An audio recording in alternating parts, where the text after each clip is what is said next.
నమస్తే రమగారు. నమస్తే జయ. రమగారు, మనం గతంలో 2 జన్మల కథలు కొన్ని చెప్పుకున్నాం. ఒకటి చెప్పుకున్నట్లున్నాం. అలాంటివి ఇంకేమైనా ఉన్నాయండి? అవి భలే ఇంట్రెస్టింగ్ ఉంటాయండి. అవొకటి గత జన్మ రహస్యాలని, పునర్జన్మలని ఇలాంటివి ఇది వినటానికి కూడా పునర్జన్మే, ఆ. మళ్ళీ పుట్టడం. మళ్ళీ పుట్టడం. పూర్వం రత్నాధిపుడు అని ఒక రాజుగారు ఉండేవాడు. ఒక దీవికి రాజు, చాలా పెద్ద దీవి. అయితే ఏంటంటే ఈయనకట చుట్టుపక్కల అన్ని రాజ్యాలు జయించేయాలి, అందరూ రాజకన్యల్ని వివాహం చేసేసుకోవాలి, అలాంటి కోరిక. చాలామంది రాజకన్యలతోటి వివాహం కావాలి, చాలా రాజ్యాలు తన కైవశం కావాలి. విష్ణుమూర్తిని బాగా ధ్యానించి ప్రార్థించేవాడు ఈ విషయం కోసం. ఈ విషయం గురించి. విష్ణుమూర్తిని ప్రార్థన చేశాడు చాలా కాలం. ఒక రకమైన తపస్సులాగా నిత్య పూజ జరిపితే ఒకనాడు విష్ణువు ఆయన అనుగ్రహించాడు. ఏం చెప్పాడంటే, నాయన, ఒక శ్వేతరశ్మి అని ఒక ఏనుగు ఉంది, నా అనుజ్ఞతోటి నీకు ఇచ్చాధారి అంటే ఎప్పుడు కావాలంటే అప్పుడు ప్రత్యక్షమయ్యేలాంటి ఒక ఏనుగుని నీకు కానుకగా ఇస్తాను. నువ్వు ఆ ఏనుగుని ఎక్కి ఏ రాజ్యానికి వెళ్తే ఆ రాజు నా యొక్క ప్రేరేపణతోటే తన కూతుర్నిచ్చి నీకు వివాహం చేస్తాడు, నీకు కప్పాలు చెల్లించి నీకు లోబడిపోతాడు అని వరం ఇచ్చాడు. వరం ఇస్తే అతనికి బ్రహ్మాండమైన తెల్లని ఏనుగు, 4 దంతాలు ఉన్నది, ఐరావతంలాగా కనపడే ఒక ఏనుగు, శ్వేతరశ్మి అనే ఏనుగు మబ్బుల్లో నుంచి దిగి వచ్చేసింది దీనికోసం. అది ఏనుగుని అధిరోహించి తిరిగేవాడు. ఒక్కొక్క రాజ్యాన్ని జయించాడు. ఎంతమందో రాజుల్ని జయించేశాడు. అందరూ ఒప్పేసుకున్నారు. 80,000 మంది రాజుల్ని జయించి 80,000 మంది రాజకన్యకల్ని వివాహం చేసుకున్నాడు ఇతను. 80,000 మందితోటి ఏం చేశాడు, ఎలా చేశాడు, సంసారం వాళ్ళతో ఎలా జాగ్రత్త పెట్టాడు, కొట్టు చావకుండా ఎలా చేశాడు, అసలు ఎలా గుర్తున్నారు ముందు? అవన్నీ అడగద్దు. ఓకే. అయితే ఏమైంది, ఈ 80,000 మంది భాలే హాయిగా, చాలా సంతోషంగా, చాలా గొప్పగా, విశేషంగా జీవించాడు ఆయన. అయితే ఒకసారి ఏమైందంటే, ఈయన దాంతో ఒక జైత్రయాత్ర ముగించి నగరానికి వస్తుండగా, నగరానికి బయటే ఇంకా నగర ప్రవేశం చేస్తూ ఉండగా ఒక పక్షి చాలా పెద్దది, అది ఏం చేసిందంటే ఏనుగుని ముక్కు పెట్టి గుచ్చేసింది. అంటే మామూలుగా పైన పక్షులు ఎగురుతుంటాయా, తల మీద తన్నేస్తుంటాయి, కొడుతూ ఉంటాయి. అవునండి. ఓ పక్షి దీనిని కుంభస్థలం మీద కూర్చింది. కూర్చేసరికి ఈయన ఏం చేశాడు, గబగబా అంకుశంతో పక్షిని తోలాడు. కానీ సరిగ్గా దానికి ఎక్కడ తగిలిందంటే ఆ దెబ్బ, ఆ ముక్కు దెబ్బ అమిత వేగంతో వచ్చింది. పెద్ద గండభేరుండ పక్షి, చాలా బరువైనది, ఒక అశనిఘాతంలాగా తగిలేసింది ఏనుగుకి. తగిలేసి గుడ్లు తేలేసేసింది. ఏనుగు పడిపోయింది కింద. ఇక తిప్పుకోల, స్పృహలోకి రాల, ఒక రకమైన మూలుగు, కదలిక లేదు, చాపచొట్లాగా పడిపోయి ఉంది. ఈయన ఎంత ప్రయత్నం చేసినా ఏనుగుని స్వస్థత పరచలేపాడు. భగవద్దత్తమైన ఏనుగు, అది ఎందుకు పడిపోయిందో ఈయనకు తెలియలేదు. అక్కడి నుంచి వార వీర ఎంతమందినో పిలిచి అడిగాడు, ఏం చెయ్యాలి, ఇంకా ఊరు దాట్లా, ఊళ్ళోకి వెళ్ళే అవకాశం లేదు, ఊరు బయటే, ఇది అంటే నగర ద్వారాల బయటే జరిగింది. అప్పుడు తాంత్రికులు, కర్తాంతికులు, వాళ్ళని వీళ్ళని అందరినీ పిలిస్తే వాళ్ళు ఏమన్నారంటే, మహాపతివ్రత హస్తస్పర్శ తగిలితేనే ఇది లేస్తుంది, ఇది దైవికమైన ఏనుగు, ఆ పక్షి కొట్టిన చోట దాని ప్రాణం తలుపు దీని మీద తగిలింది. పతివ్రత ఎవరైనా ఏనుగుని ముట్టుకుంటే ఇది లేస్తుందంటే, ఈయన ఉంటే మనకేం కోదమా పతివ్రతలకి, 80,000 మంది లేరు నా భార్యలు. అలాగని భార్యల్ని రప్పించాడు. 80,000 మంది రాజకుమార్తెలు అంటే 80,000 మంది మహారాణిలు, రాణులంతా ఒక్కొక్కళ్ళు విడివిడిగా వచ్చి ఏనుగుని కావలించుకున్నారు. కదలిక లేదు. వాళ్ళు సిగ్గుపడ్డారు. ఈయన తల ఎక్కడ పెట్టుకోవాలో తెలియని స్థితికి వచ్చేసాడు. ఇంతమంది రాణిలో ఒకటి పతివ్రత లేదు, ఈయన కర్మకి పాపం ఎవరు లేరు. ఒక్క భార్య కూడా పతివ్రత కాదు.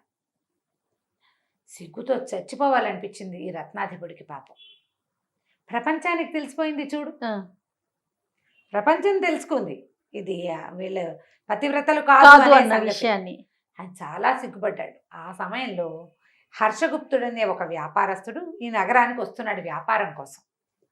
ఆయన ఈ పరిస్థితిని తెలుసుకుని ఏమన్నాడంటే, అయ్యా, నా దగ్గర ఒక పనిచేసే ఆవిడుందండి, నాకు దాసురాలు, నాకు సహాయంకురాలుగా వస్తుంది నేను ఎక్కడికైనా వెళ్తే. ఆమె పేరు శీలవతి, మహాపతివ్రత. ఆమె ముట్టుకుంటుందండి మీ ఏనుగునంటే ఈయన ఏమంటున్నాడంటే 80,000 మంది మహారాణులు అయ్యారు, ఇక శీలవతి ఎవతో వస్తుంది, సరే రాని నాయన అన్నాడు. ఇంకేం చేస్తారు, ఏదో ఒక ప్రయత్నం చేయాలి. ఆ శీలవతి వచ్చి కాళ్ళు చేతులు కడుక్కొని వచ్చి నమస్కరించి ఈ శేతరశ్మిని ముట్టుకునేసరికల్లా లేచింది ఏనుగు. లేచి నిలబడింది, మెల్లిగా తిప్పుకుంది. రాణులు సిగ్గుపడి నగరంలోకి వెళ్ళిపోయారు. ఈ రత్నాధిపుడు ఢామని చాపచుట్టగా పడ్డాడు ఈవిడి కాళ్ళ మీద. మా తల్లి నీ వల్లే నా ఏనుగు బతికింది అని చెప్పి తర్వాత ఏనుగును స్వస్థతపరిచి నగరంలోకి తీసుకెళ్ళిపోయాడు. ఆ తర్వాత ఏం చేశాడంటే రత్నాధిపుడు ఈ శీలవతిని మంచి చేసుకుని ఏమన్నాడు, అమ్మ మీ వంశానికి చెందిన వాళ్ళు ఎవరైనా, మీ కుటుంబానికి చెందిన వాళ్ళు ఎవరైనా చక్కటి పెళ్ళి ఉంటే చెప్పు, నేను పెళ్లి చేసుకుంటా అన్నాడు. ఈయనకి 80,000 మంది మీద విరక్తి పుట్టింది. పతివ్రతల కోవ, శీలవతి మహాపతివ్రత. ఏనుగు చూపించింది కదా దానికి తార్కాణము. ఆవిడ చెల్లెల్లో ఆవిడ ఆడపడుచు కూతురునో మేనమావ కూతురునో చేసుకుంటే వాళ్ళ వంశంలో పోలికలే వస్తాయి, వాళ్ళ వంశం అంతా పతివ్రతలుగా ఉంటారని భావించి అడిగేసరికల్లా శీలవతి ఏమందంటే, అయ్యా మాది తామ్రలిప్తి నగరం అండి, మా చెల్లెలుంది, పిల్ల పేరు రాజదత్త, మీరు కావాలంటే మా చెల్లెల్ని వివాహం ఆడుతురు కానీ వివాహ యోగ్యమైన వయసులోనే ఉంది పిల్ల అని చెప్పింది. ఈయన ఏం చేశాడు, వెంటనే ఆ హర్షగుప్తుని ఈ శీలవతిని తన శ్వేతరశ్మి ఎక్కించుకుని ఏనుగు మీద కొంతమంది పరివారంతో ఆ తామ్రలిప్తి నగరానికి వెళ్ళాడు. వెళ్ళి పిల్లని చూసి పెళ్లి కుదుర్చుకున్నాడు. ముహూర్తాలు పెట్టేయడానికి కార్తీకులు ఏమన్నారు, అయ్యా ఇది సమయం కాదండి, ఈ సమయంలో మీరు కనుక వివాహం చేసుకుంటే మీ భార్య అసతి అయ్యే అవకాశం ఉంది, పతివ్రత కాకపోయే అవకాశం ఉంది, కాబట్టి ప్రస్తుతానికి ఆగండి కొన్నాళ్ళు. అంటే ఆయన నేను ఆగలేనన్నాడు. నేను ఆగలేదు, వెంటనే చేసేసుకోవాలి, పెళ్ళి అయిపోవాల్సిందే ఇప్పుడే ఈ ముహూర్తానికి, కాకపోతే అసతి అవుతుందని అనుమానం ఉంటే అసలు ఆ పిల్లకి రెండో మనిషి కనపడకుండా చేస్తాను నేను. పరాయి మగవాళ్ళు ఎవరైనా ప్రవేశిస్తే కదా ఆ పాతివ్రత్యం భంగం అయ్యేది, అసలు ఆ అవకాశం లేకుండా చేస్తా అని చెప్పి ఏం చేశాడు, ఈ పిల్లని పెళ్లి చేసేసుకుని ఆ రాజదత్తని ఏనుగు ఎక్కించుకుని తన ఇంటికి తీసుకొచ్చేసి తను ఉండే ఊరికి చాలా దూరంగా సముద్రంలో ఉన్న ఒక రత్నాల దీవిని ఈ అమ్మాయికి నివాసంగా చేశాడు. అదొక దీవి, పడవేసుకుని వెళ్తే కానీ మామూలు డింగి పడవలు అవి కుదరవు, పెద్ద పెద్ద నౌకలే వెళ్తాయి అక్కడికి. తను మాత్రమే వెళ్ళేలాగా ఏర్పరిచి ఆ అమ్మాయికి బోళ్ళంత మంది సైనికుల్ని, ఆడాళ్ళనే బోళ్ళంత మంది పరివారాన్ని, సేవకుల్ని ఏర్పరిచి, అన్ని ఆడంగులే, వేరే మగంగుల్ని లేకుండా చేసేసాడు. ఇప్పుడు ఏంటంటే ప్రమాదం రాకుండా ప్లాన్ చేసుకున్నాడు. కాదండి, ఇంత ప్లాన్ చేసుకునే బదులు ఆగొచ్చు కదా కొన్ని రోజులు.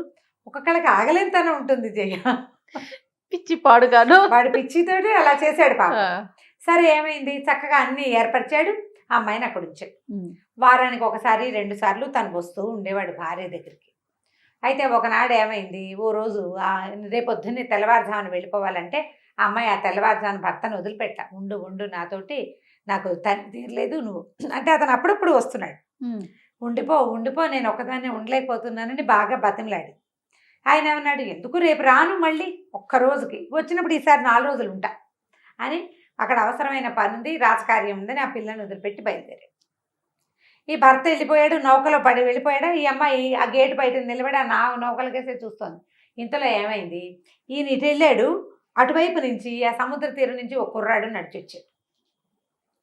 అతను ఎవరా ఏమిటా అని అడిగింది. అతను ఏంటంటే ఏదో ఒక ఊరు నుంచి బయలుదేరాడు పడవలో, ఆ పడవ కాస్త బోల్తా పడింది, ఇతను అంటే నీళ్ళల్లో ఎట్లాగొట్లా మునిగి ఇక్కడికి చేరాడు. చక్కటి వయసులో ఉన్న కుర్రాడు, రత్నాధిపుడు కొద్దిగా పెద్దవాడు. ఈ కుర్రాడు ఈ అమ్మాయికి అనురూపమైన వయసు ఉన్నవాడు. దాంతో ఈ అమ్మాయి ఏం చేసింది, రారా నాకు అతిథిగా ఉందుగానని చెప్పేసి లోపల తీసుకెళ్ళి, రాణి గారు ఆవిడని కాదనే వాళ్ళు ఎవరు అక్కడ, అంతా ఆవిడ ఇష్ట ప్రకారమే సాగుతుంది, ఆవిడికి మంచి చెడు శుద్ధులు చెప్పే జనం ఎవరు లేరు అక్కడ. ఆ కుర్రాడిని తీసుకెళ్ళి చక్కగా వాడికి బట్టలు అవి మార్పించి, స్నానం చేయించి, బట్టలు మార్పించి, శుభ్రంగా తాగడానికి తినడానికి అన్నీ ఏర్పాటు చేసి, మంచము పక్క వాడికి ఒక గది ఏర్పాటు చేసి అతనితో పాటు ఆ గదిలోకి వెళ్ళిపోయింది అమ్మాయి. ఏకాంతం, భర్త లేకపోవటం, అక్కడ తన మాట కాదనే వాళ్ళు ఎవరూ లేకపోవటం, తనకి అరుదుగా దొరికినటువంటి ఈ అవకాశంతో ఆ అమ్మాయి కాస్త అతనితో స్పెండ్ చేయటం మొదలుపెట్టేసింది. ఒక్కరోజు గడిచింది. ఈయన రత్నాధిపుడు వెనక్కి వచ్చి తన భార్యతోటి ఏకశయ్యాగతుడై ఉన్న ఈ కుర్రాన్ని చూసేసరికల్లా మండిపోయింది అతనికి. ఇదేమిటి ఎవడరా నువ్వు అని కొట్టాడు. వాడు ఏదో విషయం చెప్పుకున్నాడు. ఆ పూటంతా చాలా గిజాటుగా ఉండి ఏం చేశాడంటే వాడిని మళ్ళీ ఓడెక్కించి పంపించేసి ఇంక ఇక్కడ ఉంచడం ఎందుకు, దీని పాతివ్రత్యం ఎలాగో గంగపాలు అవనే అయిపోయింది, చీచీ అనుకున్నాడు. అనుకుని ఆ కుర్రాడిని పంపేశాడు. ఆ కుర్రాడు చూడు ఇక్కడికి వచ్చి ప్రాణాలు దక్కించుకోవడానికి ఈ ప్రాంతానికి వచ్చి ఆ రాణిగారి చేయి చాచి పిలవంగానే ఆమె దగ్గరికి వెళ్ళిపోయాడు. అబ్బాయి ఇది పనికిరాదమ్మా, నేను చేయనని అనలా, వాడి బుద్ధి అలాంటిది. వాడిని పడవ ఎక్కించి పంపిస్తే ఆ పడవలో ఉన్న ఆ వర్త సరంగా ఒక ఆయన ఉంటాడు కదా, షిప్ నడిపే ఆయన, పెద్ద నావికుడు, అతని భార్యతోటి కూడా స్నేహం చేసి అతనితోటి చంపబడ్డట ఆ కుర్రాడు. వాడికి మరణమే, వాడి క్యారెక్టరే ఇంకా అట్లా. ఇతను ఏం చేశాడు, ఈ రాజదత్తని ఇక్కడి నుంచి తీసుకొచ్చేసి తన నగరానికి తెచ్చేసాడు. తెచ్చాక అతనికి ఏమనిపించిందంటే, ఇదేమిటి నాకు ఈ కర్మ, 80,000 మంది రాజకుమార్తెలు వీళ్ళైపోయారు, పతివ్రతలు కాదని నలుగురు ముందు తెలిపింది, నా బతుకు బయటపడింది. ఇది కావాలని శీలవతి చెల్లెలని మహాపతివ్రతల కోవకు చెందిందని తీసుకొచ్చి ఇంత జాగ్రత్తగా ఎక్కడా కనబడకుండా దీంట్లో ఎలాగంటే రామచిలక ప్రాణం లోపల ఎక్కడో పెట్టి రామచిలకలో పెట్టినట్టుగా దాచిపెట్టినా కూడా దీని పాతివ్రత్యం పాడైపోయింది. ఎందుకు నాకు ఈ తపస్సు ఏమిటి, నాకు ఇదేమిటి, రాజ్యం ఏమిటి, నేను రాజుతనం ఏమిటి, నాకు ఇదేం వద్దనిపించేసింది, వద్దని వెళ్ళిపోదాం అనుకున్నాడు. సన్యాసం పుచ్చుకోవాలి, నేను తపస్సు చేసుకుంటాను, నేను ఇంకా అసలు ఉండను వీళ్ళ దగ్గర అని చెప్పి తన రాజ్యాన్ని 4 భాగాలు చేశాడు. తన సంపదని శీలవతికి ఒక పెద్ద ముక్క ఇచ్చేశాడు, రాణులకి కొంత ఇచ్చేసి ఆ రాజదత్తను వదిలిపెట్టి బయలుదేరిపోయాడు.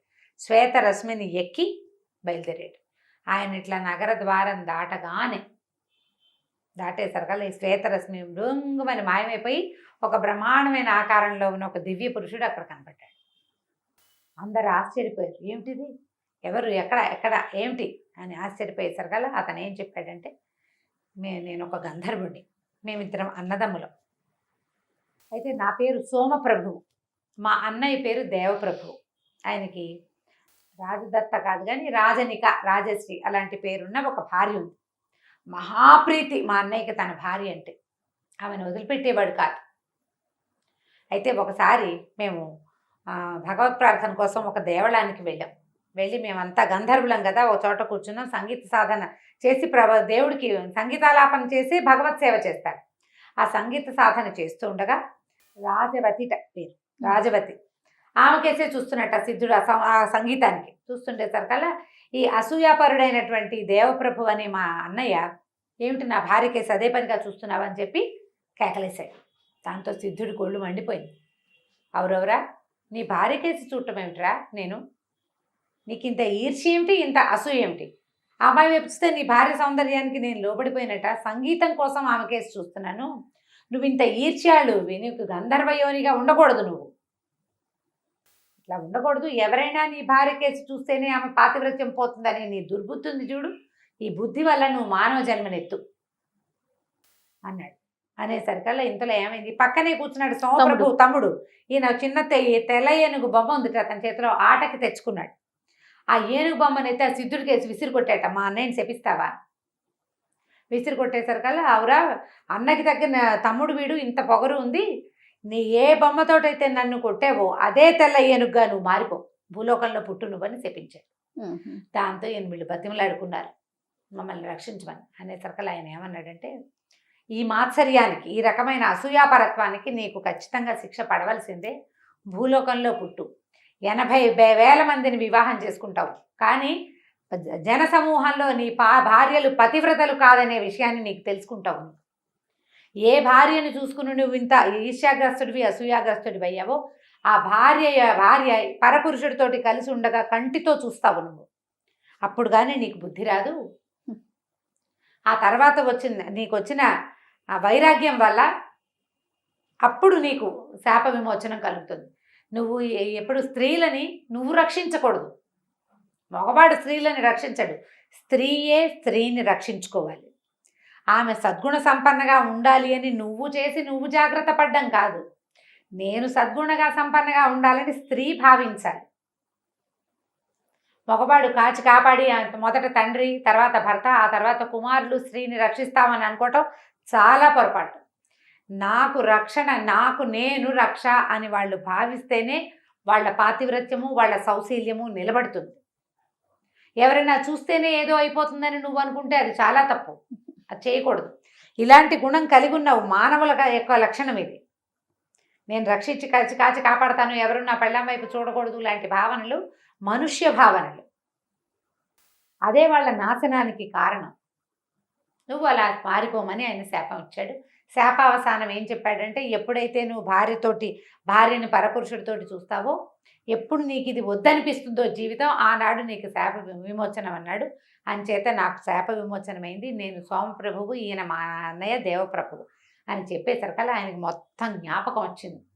ఈయనకి రథాధిపుడికి జ్ఞాపకం వచ్చి, ఓహో అయితే నా భార్య రాజదత్తే, ఆనాటి రాజవతి.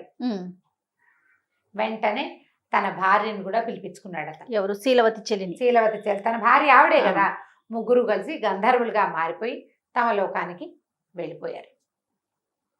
మొదట గంధర్వులుగా ఉన్న వీళ్ళు ఈ ఈర్ష్యాపరత్వము, అసూయాపరత్వము, తన భార్యను ఎవరు చూడకూడదు అనే ఒక దిక్కుమాల గుణంతో మానవులుగా జన్మించవలసి వచ్చింది. జన్మించి ఎలాంటి అవమానం పొందాడు అతను? వీడి పెళ్ళాం పతివ్రతలు కాదు, వీడి భార్యలు అంటే ఎంత చిన్నతనం. 80,000 మంది. అది అదే 80,000 మంది, మళ్ళీ మామూలు వాళ్ళు కాదు, రాజకుమార్తెలు. కావాలని చేసుకున్న శీలవతి చెల్లెలు కూడా శీలవతి కాలేదు చివరికి. అలాంటి పరిస్థితిని ఈర్ష్యాపరత్వమే అతనికి తీసుకొచ్చింది. ఈ సందర్భంగా ఆ కథలో చెప్పబడేది ఏంటంటే, స్త్రీని పురుషుడు రక్షిస్తున్నాడు అని అనుకోవటం భ్రమ. స్త్రీకి రక్షణ ఆమె యొక్క సౌజన్యము, సౌశీల్యమే, కానీ మగవాడు ఆమెను ఇతరుల నుంచి కాపాడలేడు. వాళ్ళకి వశం కాకూడదు, ఇంకొకళ్ళని నా జీవితంలోకి రానివ్వకూడదని ఆ స్త్రీ అనుకుంటే ఎలాంటి పరిస్థితుల్లోనూ ఆమె పాతివ్రత్యాన్ని తప్పదు. నువ్వు కాచి కాపాడి ఎక్కడైనా తీసుకెళ్ళి చీకటి గుహలో దాచేసినా అక్కడ కూడా ఏదో ఒకటి జరుగుతుంది పొరపాటు. ఆమె అనుకోవాలి. ఆ సందర్భంగా ఈ కథ చెప్తారు. కథా సరిసాగరంలో కథే ఇది. చాలా బాగుంది రమ్మగారు. ఇంకొక స్టోరీతో మళ్ళీ కలుద్దాం. నమస్తే. నమస్తే జయ.